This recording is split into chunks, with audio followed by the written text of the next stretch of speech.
yango biso équipe nationale ya koyeba ete bozali ebele mpona kolanda masolo nga kozanga te ntango bokomona masque bocomprendre ete bokono ezali oyo ekoteli mboka mobimba oyo ekoteli monde entier yango tokolataka masque mpona koyebisa bino ete esengeli bomibatela bongo lata masque na yo ezala ya liputa ezala oyo baminganga bapesi mpona komibatela botala mpe lisusu ndenge torespecte distanciation lelo nalobi ete équipe nationale tozali biso moko te tozali na ndeko na biso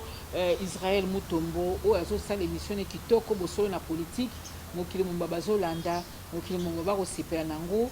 ngai ndeko Zulu na mama Solange kala mingi te tokoyamba mpona bino ndenge générique etalisi mwana mboka Guy Lwando oyo azali bongo sénateur oyo baponi ye na mboka ya Chwapa azali lisusu président ya fondation monene oyo Widal oyo ezosala makambo mpe toyambi ye na cadre mingi ya une année oyo Widal ekokokisa na poso tokobanda na ye nde tokosola makambo ebele ya motuya lokola baaction nini Widal esalaki na moment oyo ya COVID-19 baaction nini Widal azokana kosala na mikolo ezali koya na une année Widal asali nini mpe lisusu tribune monene oyo ndeko Guy Lwando oyo atie mpona bakongolais mpona kokabola mayele na oyo esengeli ndenge nini mboka etambwisama après bokono ekoteli biso na mboka honorable Guy Lwando na pesi yo mbote mama Sylvie mpe soko kopermettre lokola to respecter distanciation soki nako kolongola masque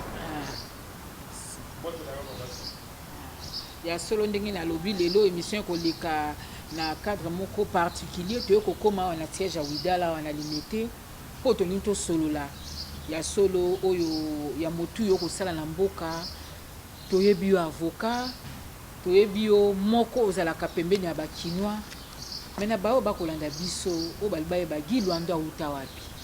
tovandaka na Kinshasa tokomoyoka Guy Lwando auta wapi aza mwana nani makasi oyo azwi ya kosala makambo euti wapi. Merci maman Sylvie pour la motuna na yo. Ezala mwa passe ngai moko na loba soki naza nani. Na préférer motuna wana ba oyo ba yebi ngai ba boti bangai bandeko ba répondre yo. Mais po ete za motuna pe pona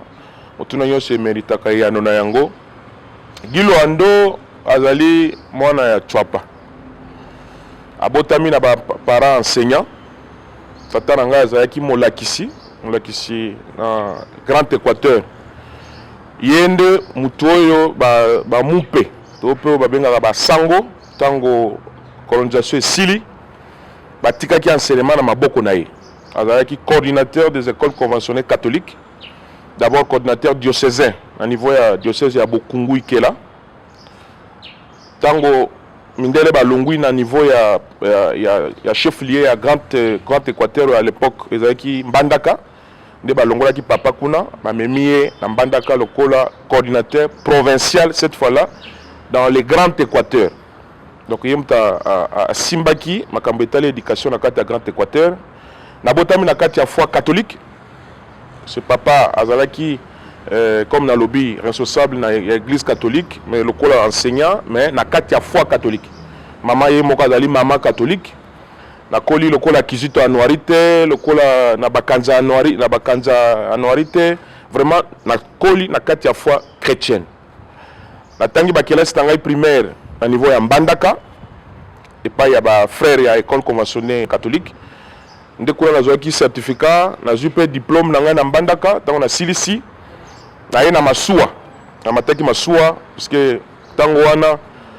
ma famille modeste vous savez qui prenait ba moyen mingi te ya kofuta ba avion na mataki masuwa na moi mbongo muke je me rappelle que tout temps na komaki na niveau ya Kingasani ya suka parce na kitaka na Maluku wata na zoya kisasa ko tanga université tango na komi na Maluku ba ibangai ba moi panya mbisi na yaki nango na moi bilamba na nga na yaki nango ba paraba pesa ngai comme na lobaki ba paraba zali ba enseignant donc ce n'est pas ba famille oyo ya ba kombo yo ebani na mokili ba ibaki ngai biloko na yaki nango mais na se débrouillaki parce que ba pesanga numéro ya papa leki azaki à l'époque de tala koya na nga na Kinshasa ko banda université ya droit na ba condition ko imaginer je me rappelle encore na premier graduat na zaka na pantalon moko nazokende auditoire na lipapa awa na université ya Kinshasa makambo nazoloba ndo eza makambo soki wapi te awa na Kinshasa awa baninga mpe totanga na bango bazali avocat ba magistrat beaucoup mpe kotuna bango bazali et nasalaki parcours na ngai normal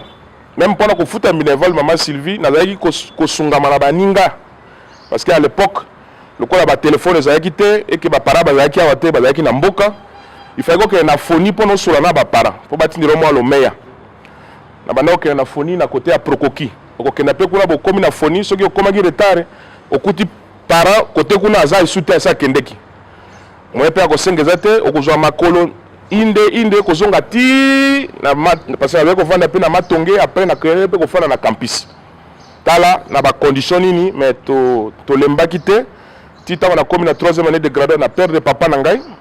pe à son âme papa ye kotika biso akufa bakunda ye na mbandaka même nyonso wana elembisaki ngai te parce que nayebaki nini nazalaki nango koluka natangaki classe na ngai normalement na passa kaka na première session na université ya Kinshasa nazongela te malgré que bapara bazalaki na bamoyen te po ata tozalaki komona bamosusu omona mokolo ya poso bapara na bango bayeli bango basaki ya loso basaki ya basikre basardine biso nani akomemela ngo parce que bapara bazalaki na mboka mais totalaki nyonso wana te toyebaki eloko tozalaki koluka mpona biso tozalaki kotanga tozalaki kokende na zamba ya baprofesseur na amphithéâtre ya campus komaintenir basyllabis kotanga basyllabis tala gilwando na mwa moke parce que nakoka koyebisa yo nyonso te parcours na ngai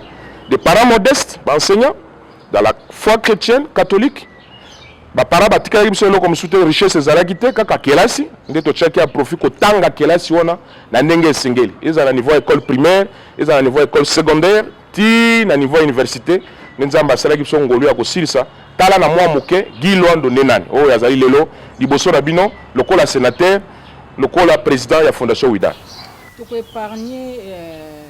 nani temps wana esalaki gilwando oyo atangi na pasi alati la gomme akokoma oyo ozali lelo mais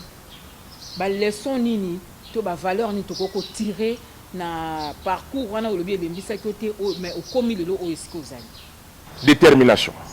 abombo ya moto il faut koyeba olingi nini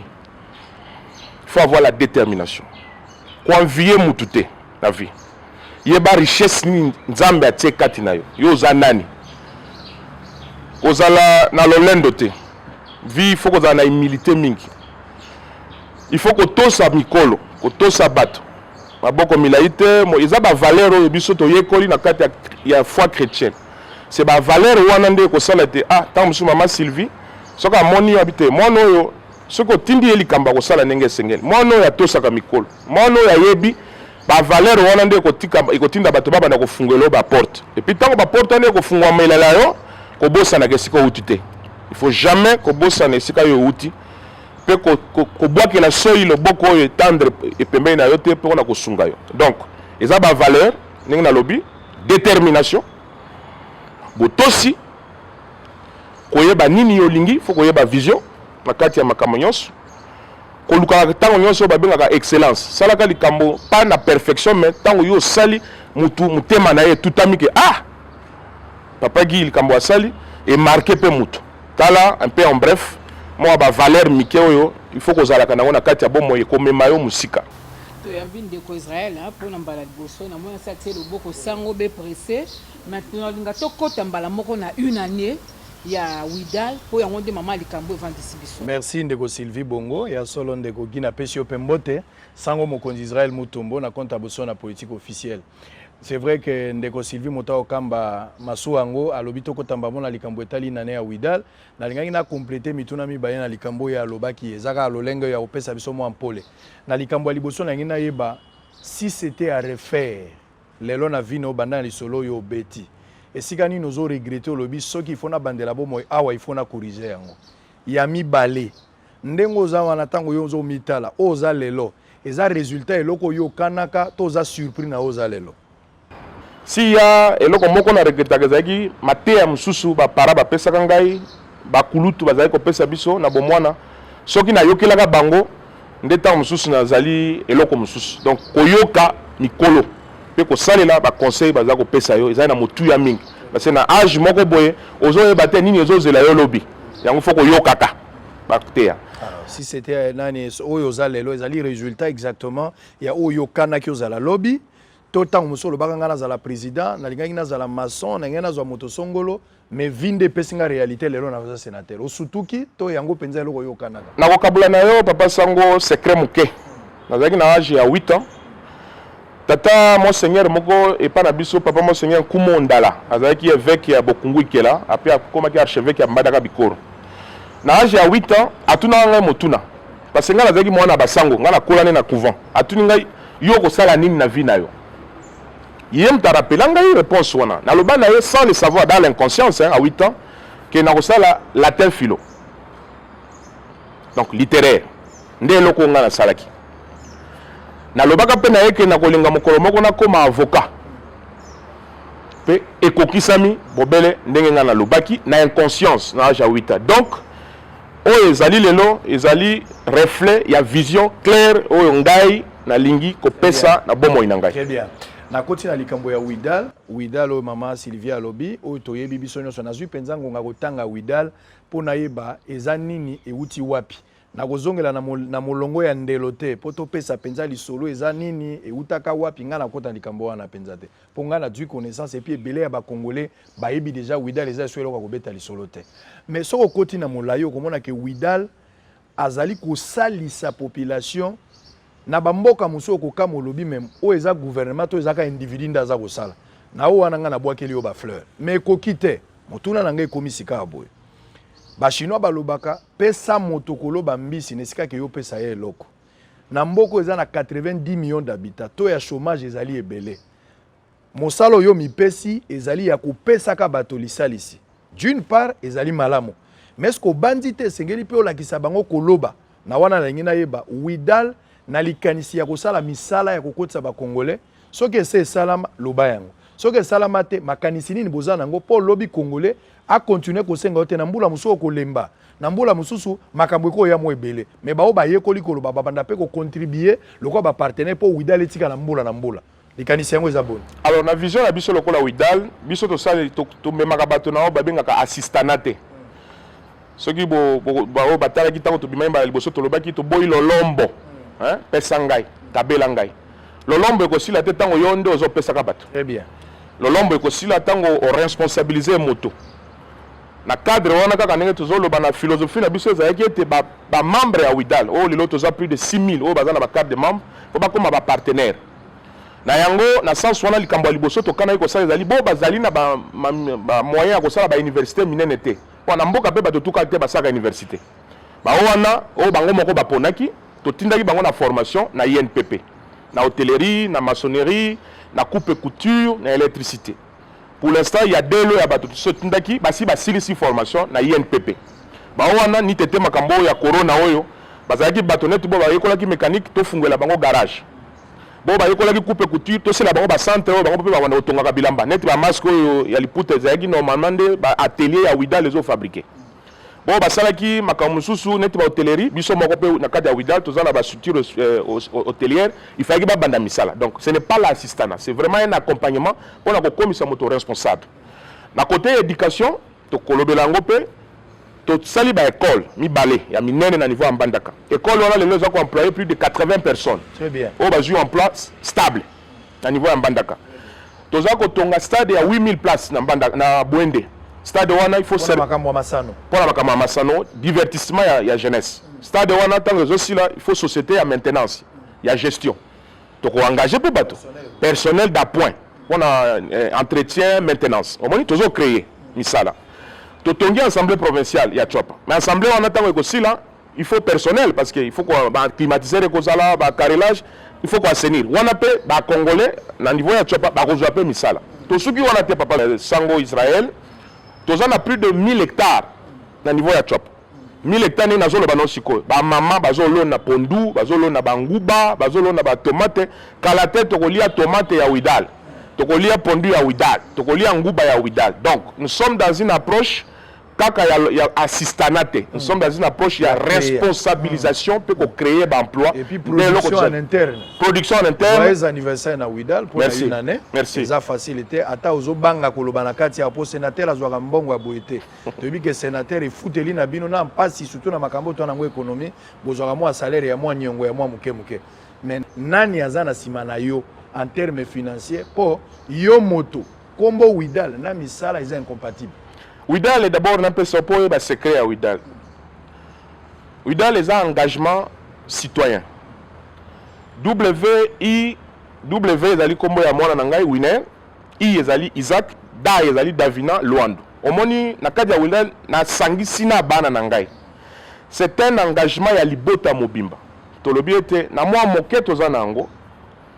na ngai na bana to se sacrifier. Ezali ka ngai moko te. Il faut koyeba bango. Parce que dans la combo à bana, lobby ata ceux qui nous ont bengingai, bana bako pérenniser action wana. Bango pe ceux qui babani misala, bako yeba na ko sunga bato. Mais bato batali sérieux, oyo zali na kati ya Widal. Parce que na ko yebisa yo ko ke na site internet na biso papa sango, biso pa na biso c'est la transparence. Tozaka na wusu te. Ndeko moko apesa biso 200 000 masques. Il y a jetable à comment nango ke ko kende pe to kabeli bato biso toza ba mi biteke ozumbongo kim tango toza ko afficher sérieux on a de plus en plus bato ba komi ko mesana ba komi ko pesa biso confiance to lancer qui pe opération ya ba collecte de fonds en ligne bato ba komi ko tiambongo papa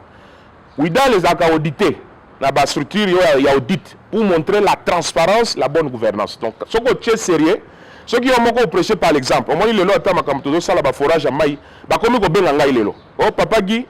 bisope to lingi to appuyer Widal to côté maï na population. Bolandaki groupe Makutano, bah pesi biso mbongo belé pour tout ça. Au moins ils ont été sérieux, yo moko tango bandi. On l'a dit exemple. Na cadre arrogance c'était na cadre teke ngainde tango été sérieux, lelo na koko nazali fier kwa annoncer na mokilike. Une année après, auto banda likambo biso moko to bandaki ngai na bana na ngai. Mokili endimi mokili toza siko de plus en plus de partenaires ezala na mboka pe libanda mboka. Ndeko Zulu. Voilà, Ndeko Guy ressortissant ya Chwapa na Boende. Vous en a Grand Équateur. Vous avez nous surtout na ba Willy ba Konga Wilma na ba Njoli. Mais comment expliquer quand vous descendez en Mbandaka pour autant en Mbandaka mingi. Soko kiti na Mbandaka bo soko kiti na Boende. La province, bon, le Grand Équateur fait figure d'un parent pauvre. Alors, Bino,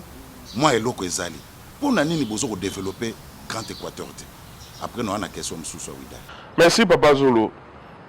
Parmi les engagements citoyens dans la politique, Ezali Makambo et Lobby. Je crois que vous présentez un avocat. Nous avons déjà avocat dans la politique au Salanil. Comme sénateur pour la Nini. Pour un sénateur pour changer Makambo et Zoloba. Parce que Kobo sanate, ezala makambo l'État il faut ça là,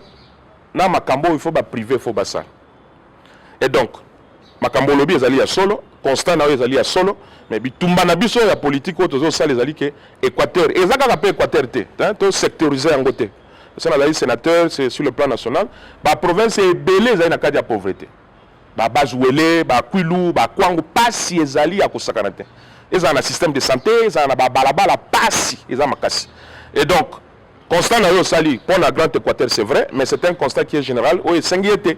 bato bazali ko kota na makambo politique baya kana engagement wana ya ko changer makambo et puis il y a une volonté collective lelo ils en a pas ba sénateur ils en a pas ba député pour te changer parce que mboka ils en a posé un changement mingi c'est salami hein to lo bateke loko moko salami te lokuta to na 2 345 410 km². Ba mpaka na biso ba kolo ba autorité mboka bazali ko sala mingi. Balala ka peta musupe pongite. Mais likamwa ezali ya moto moko te. Ezali kamba bato nyonso ba ya to sangana. Bino bato ya media bozo sala pe mingi. Tant boza ko sensibiliser population na moni bosolo ya politique ba ndeko na biso ya diaspora bango moko ba vendre la YouTube ata ngai moko peso na zana poto soki likambo ko sala ezali totala kango sensibilisation à sango tozo mona so yamba bato montu to azo loba parce que ozoloka que sens ya changement kaka Grand Équateur te mais ya mboka et puis ezali volonté certainement ya ba konzi ya mboka ko bana na chef de l'état ti na chef de secteur kuna na mboka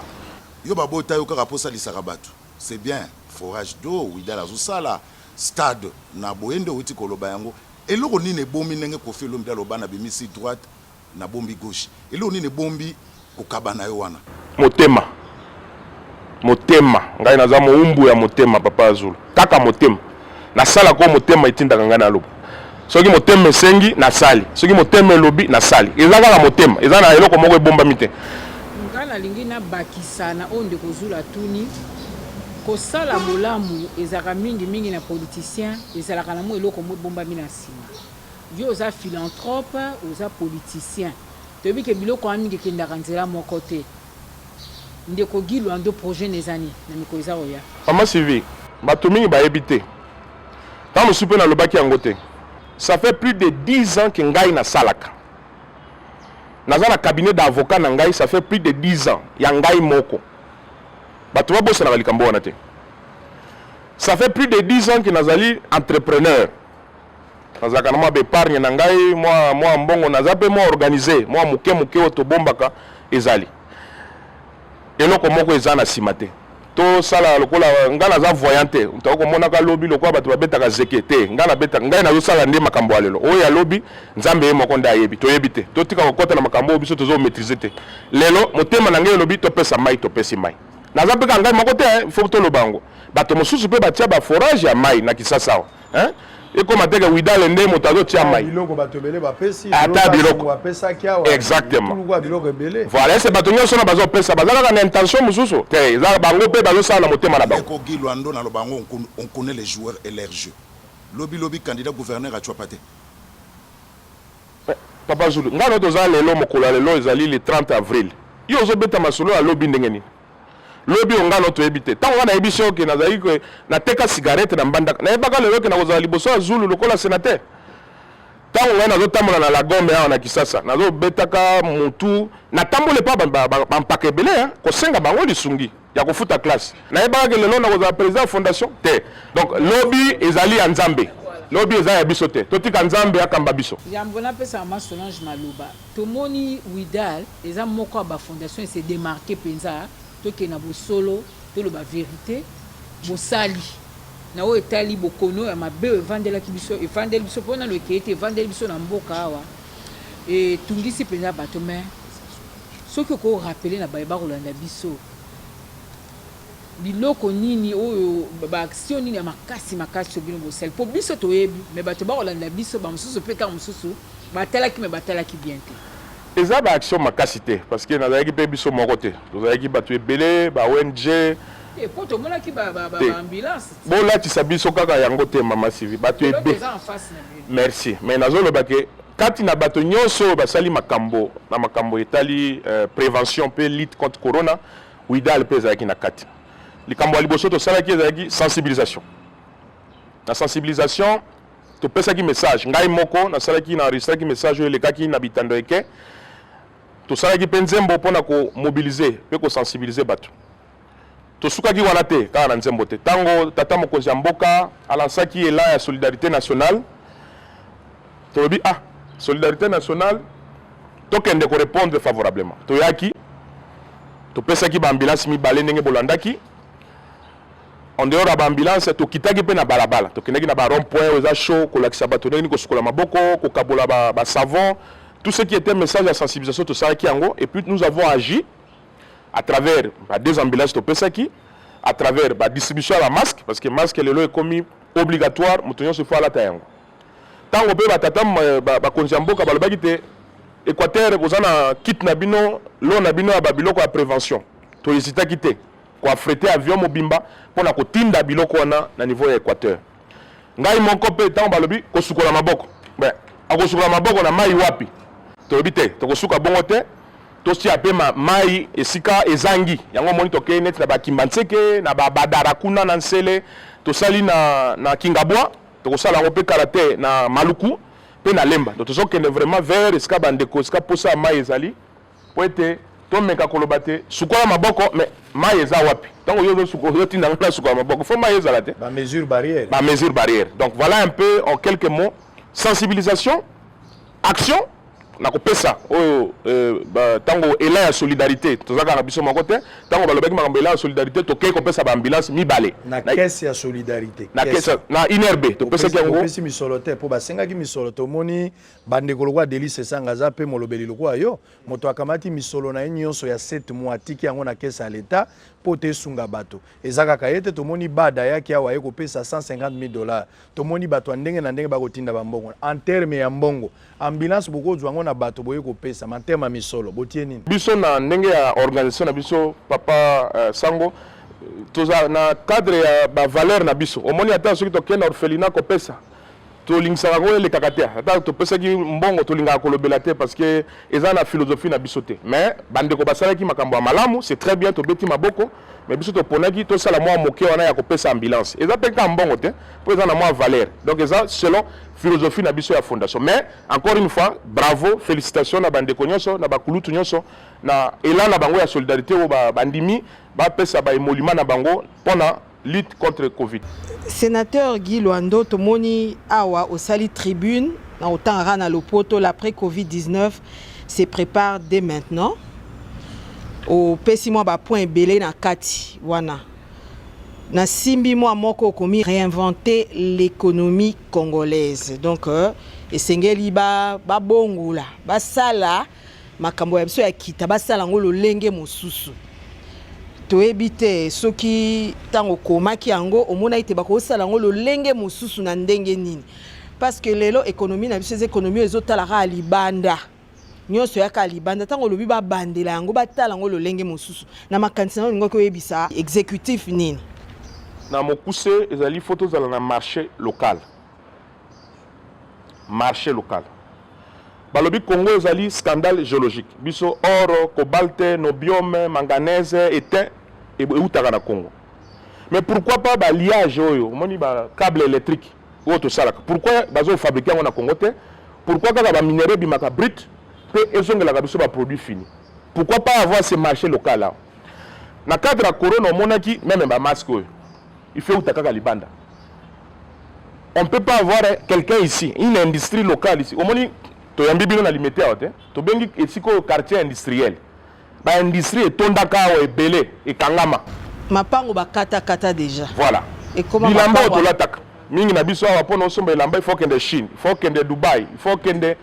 mais awa nani yango akuko fabriquer bilamba mingi zaka bandeko na biso basaka bilamba maputa obe basimisi mais il y a pas un marché local les autres on a posé ba gel alcoolique mais faut ça les maote biloko akolia il faut tout uta bilanga oyebi tozali na 80 millions de terres basta la lolenge boni comment faire tikala lo batan à lopoto comment faire pour lelo et comme lolenge wana ozo citer kaka si ko autant yo pesi batu il faut pesa bango pe mayele omoni po sala bo esengi to ke nanzela songolo très bien il faut quoi investir tout est outil na misolo quoi investir il faut ko identifier nenga na to pesi tambo segment ya agriculture lelo ba banque na biso so ko de fambongo c'est 10 à 12%. C'est trop cher. Pendant qu'il y a un beaucoup de déficit à 1% ou bien 2%. Il faut qu'il y ait une politique, il y a financement. Il y a une initiative privée. Les lois, vous voyez, numérique et côté, ou un incubateur. Bato bazo créer un logiciel, une application. Les lois, bana bako faire un ndako bako kotanga. Bato on a besoin de financement. Mais financement, on est fait où t'as l'État des fois peu ça en côté. Donc il faut qu'on encourage bateau bazana ba projet oyebi le longtemps ngo vandi boy soko cheka avis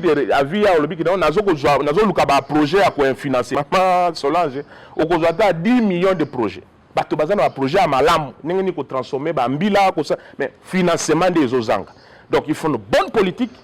de financement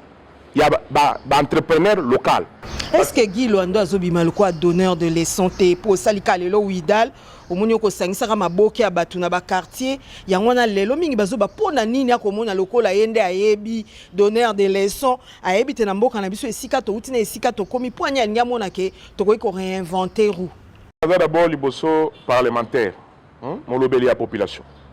na kolobela wana mosana ngezali ko sala pe mibeko na lobite ka ba mibeko ezali te mais il faut na participer na travail législatif makambo na zolo bana ezali madusu oyo ezali na kati ya mboka o ngai comme parlementaire parce que ba pona ngai pambate na yekite ko zwa ba emolima mosana ngai comme parlementaire ezali kokota na makanisi oyo ezali ko sala na niveau ya président de la république na niveau ya gouvernement Puis au niveau du Parlement, pour tout régler les problèmes aux Anamboka. C'est pour cela que j'ai été élu. Donc, nous avons donné des leçons, nous avons donné des parlementaires. Nous avons bâti moi l'mécanisme au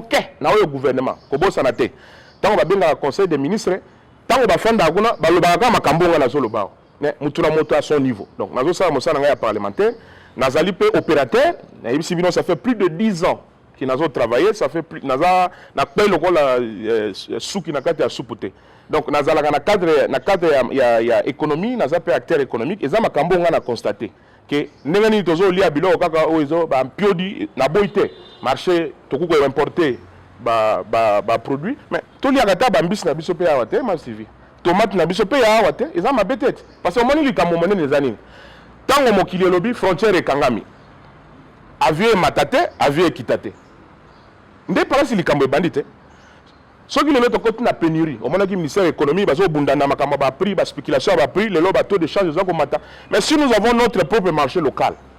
et ko tia biso mo à l'aise ata ko to kangi frontière ekangami lobby parce que to éviter tant musu bokono musu pe ko ya lobby to ba ko bikila d'abord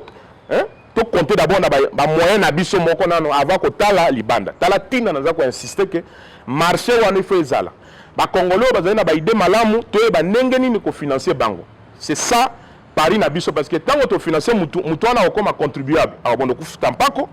au moins il y a implication nango un nouveau opérateur économique congolais c'est un nouveau contribuable de plus c'est $1 de plus qui s'ajoute na budget en mboka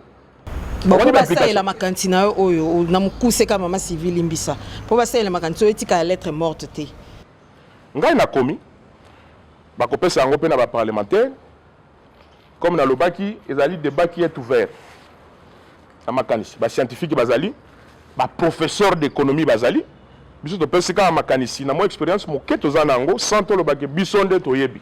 mais c'est une réflexion oyo ko ozala pe alimenter na ba grande réflexion mo sous poete s'il vous plaît souci na ngezali après makambo ya bokono ya corona on ait un marché de biens et de services awa na mboka tous en un programme moko parce que basaka makambo so mbala moko te il faut qu'on mette en place un programme sur 3 ans, sur 5 ans, sur 10 ans, mais tu évites, biso pe ba parlementaire to banda ko vérifier que bolobaki to ko réhabiliter usine boy, to komi wap, hein? Musa na ngande yango wana, contrôle parlementaire. To bengi ministre industrie, yaka na papa. Na programme ya gouvernement ata kopé, ça il faut to lo bango. Na corona oyo ko tsa biso na récession. Ça veut dire que na kambo to kanisa ko sala na budget 2020 et ko kokisa maisute. Premier ministre asalo. C'est que makambo zo lobe komi projet à long terme. Yango to lobi. Ça sur à court terme. Yango na lobi kuna l'après Covid se prépare maintenant. Voilà, chaque fois n'attend les gens ya mais tout se préparer. Na ba programme et puis na on tirer ba leçon à l'élo pour être à venir ya lobby ezala malam. To panique akate. Au moment temps ba kanga frontière ba to komi na panique. Hein? Tant on va confiner bato la bandako, moyen ta ko li ezate. Bato ba kena ba congé technique et comme panique. Lelo moni de bezali ba société comme moi mobulu, tout ça ils ba panique parce que quand on n'est pas préparé na ba éventualité nyonso et peut ça vraiment makamania. To boy en préparation. To lingi lobby été, to za la prêt. Ndenge bato musu bazali prêt pour na ko faire face na ba épidémie na makamania se ko ya na kati ya mboka. Ndeko Gilwando so na lundi pour na so kita kotanga tribune na yo na nzela ya internet. So na lundi bien makanisi donc ça lokola corona oyo eza lokola ebimisi ba sekele belé to banda ko moko ya kana batolo déjà et toboka donc mbule beti to moni sikoyo mai ndenge etangi na kati po lobeli na o etali makambu ya santé po na ni tolobi bongo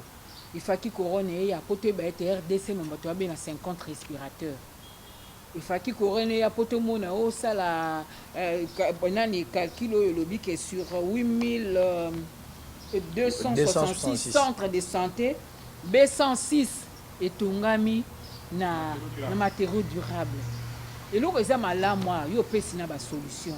na o etali secteur à santé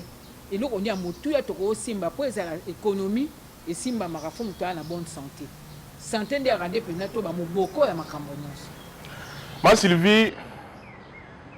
bisogna soit ce qu'on belli au weli ko kena na maison Schengen. Ce qu'on donne à moi à titre de séjour au kamati avion ou aucun poteau. Tu es pas quitté ma cambezo le karampoka. Donc bazana mo lo menya na bango, bazana ba assurance na bango, ba kena na ba hôpital américain, à Kenya, Afrique du Sud, tout ça. awa bakangi frontière awa soko beli awa moya okende France eza te hôpital ekosoigne yo kama centre de santé ezalaka awa hôpital ekoprendre en charge ata obela na neurologie baspécialité nyonso ya médecine oza obligé basoigne awa yango système de santé makambo nga na komi wana eza baétude au banque mondiale asali fonds monétaire international basali organisation mondiale de la santé basali mais problème na biso ezalaka Maman Sylvie, makambo nga la lobby na kata document oyo ba service technique ya ministère de santé publique basala ba rapport ebele o mais eloko moko esalemaka te opeko ezaka sor wana te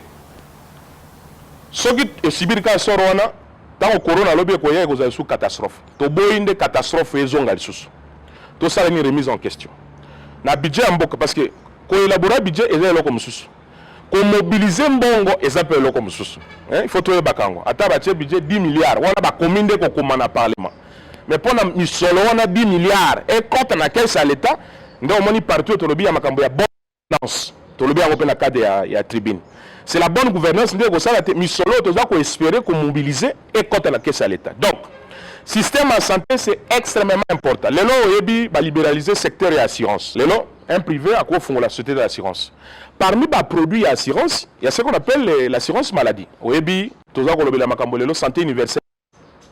La couverture de santé universelle. Au ECOYA, nous connaissons dans le cadre de la discussion. Mais santé de santé, il y a un babat. Ça, le quoi, gratuité et enseignement. Ban nango ba kotanga na école nini? Ba enseignant ngo ba kotanga sa ban na niveau na bango ezanini? Gratuité, c'est très bien, mais il faut tout accompagner dans le système de la santé. Il y a un problème. Il faut tout aller malamu parce que santé. On propose qui couverture universelle. On a proposé en gros déjà à Canissio et Zali déjà. Mais si on a beaucoup de États-Unis, économie et vendre. Trump a roulé mbaro pour ça la macambouane. Ah, tokuka. Na misoloni. Le but aux 80 millions de personnes. Ceux qui ndenge bakozi balingi basala na kati ya mboka volonté ezali nazo ko insister likambo ya volonté oyebi soki lelo oyebi singa ke ngana mwasi na bana soto futa $20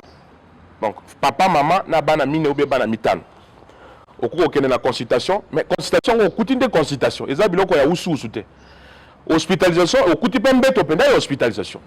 ba kisi ozapela ba kisi te oyo ndenge boye ba kisi mususu ba tonisa ba amido na kati donc ba propriété chimique eza moke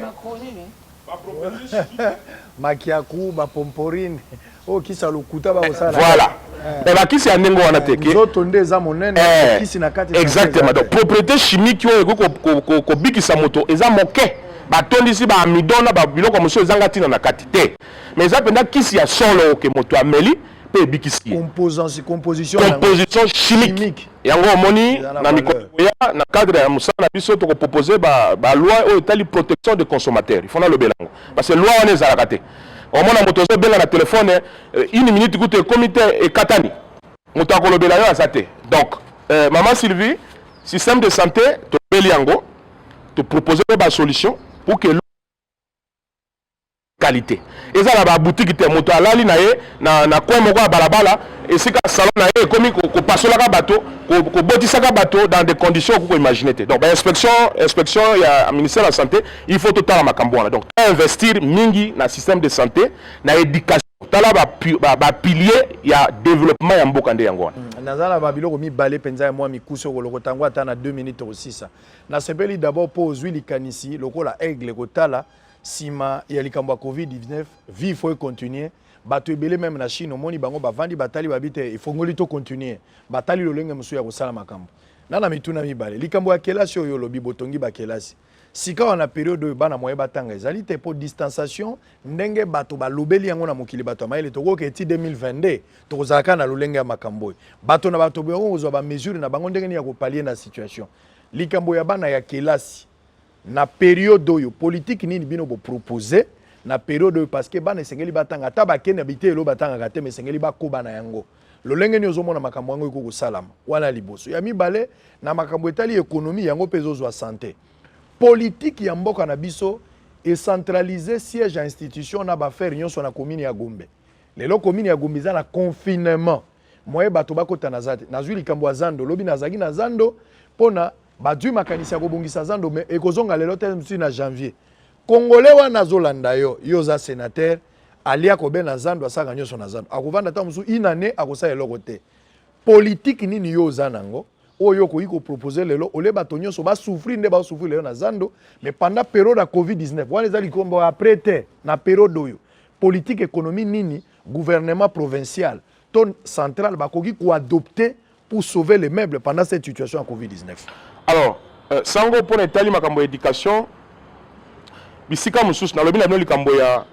numérique ba incubateur na bamboka mususu basali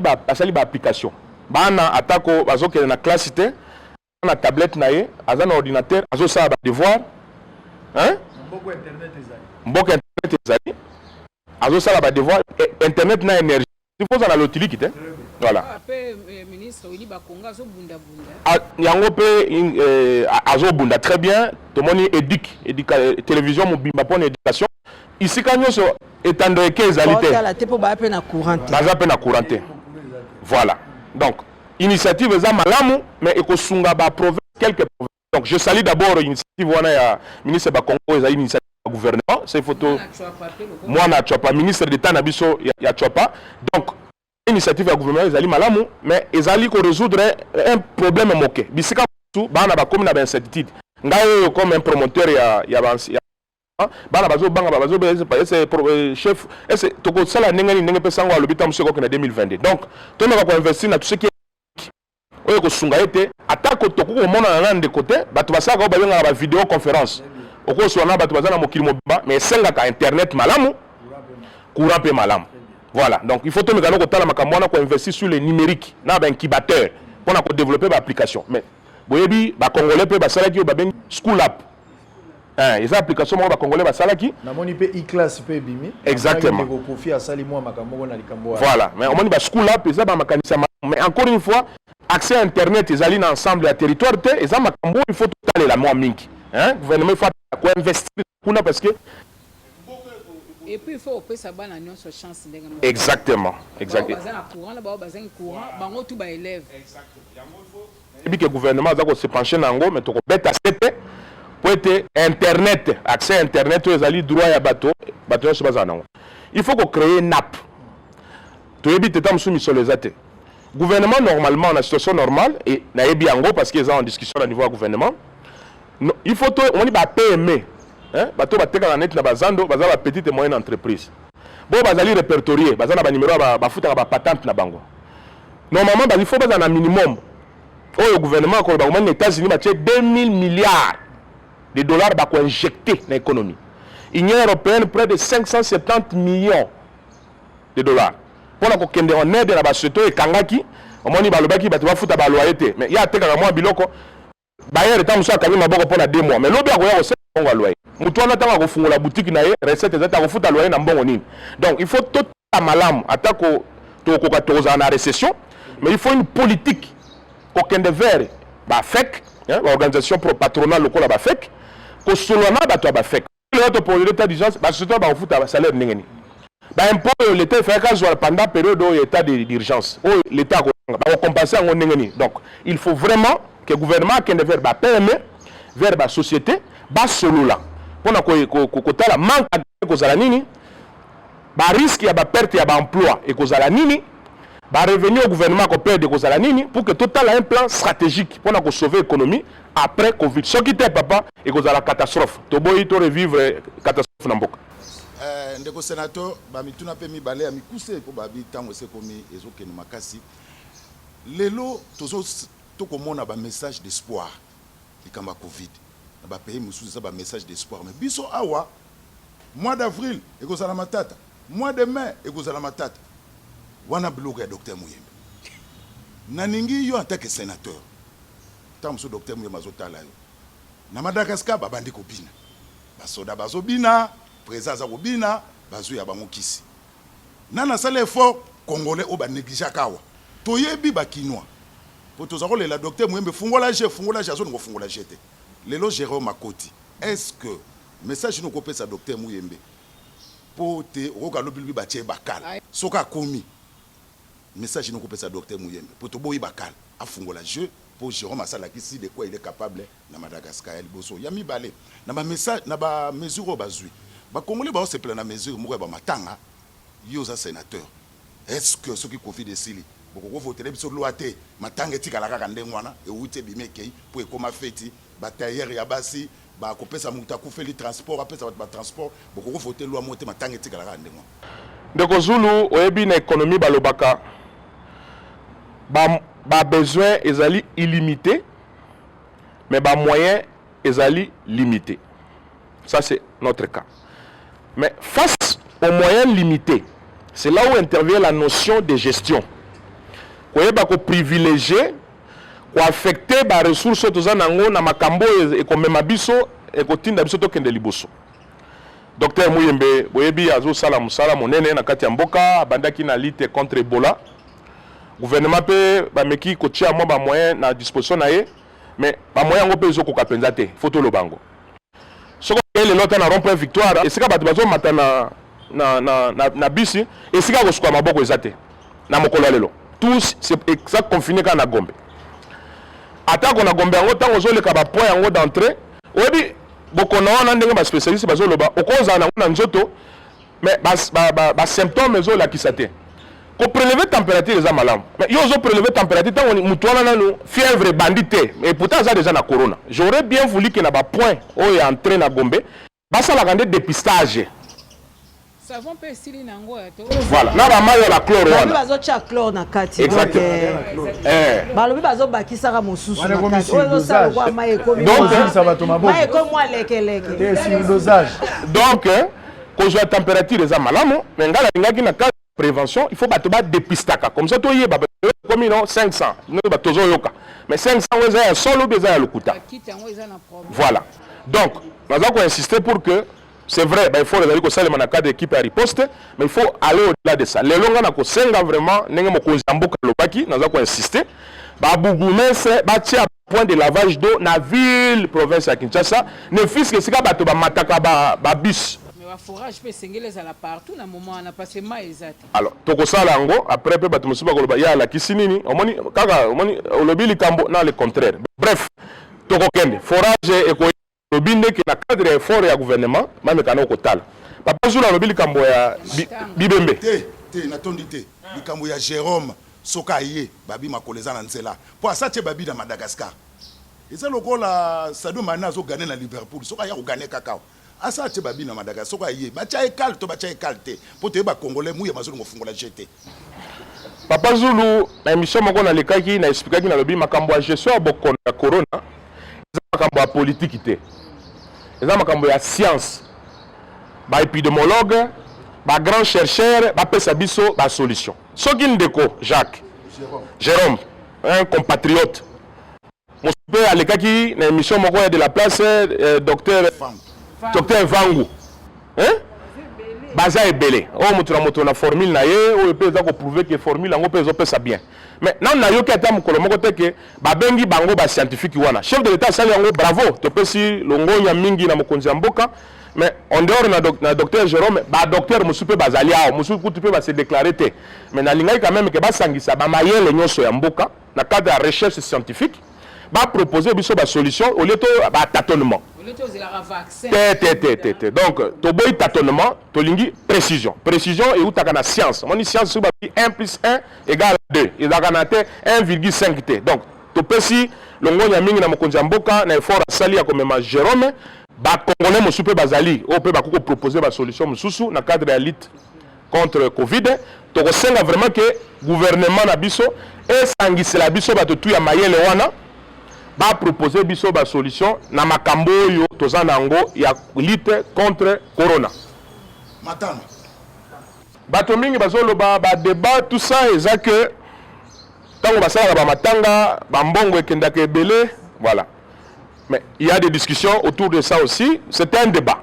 Hein, na ko lo ba lote ke ba kata makambo ngo tout ça, il faut qu'on soit ba décision ezali na légitimité. Ba loi tozoaka il faut peuple à s'approprier kanango. Il faut encore une fois une analyse. Est-ce que makambo ba funérailles ndenge ba neko s'organiser avant ezo kene malamu ou bien ezo kene malamu te. Voilà na lobi yango na sens que to débattre yango total les pour et les contre hein est-ce que to célébrer ba matanga bato bazo mataka ba musu bazo longola ka ba bilamba na ba mituka et là tu pas ba jeune fille en moté voilà ba spectacle kili est-ce que ça malamu pona éthique pona civisme ou pas donc on les a eu discussion moko les a ouvert bato basaka mibeko eza ba na niveau assemblée provinciale toko zongela ngo mama Sylvie na za disposer mama Solange mutuna muke kaka pona bongonga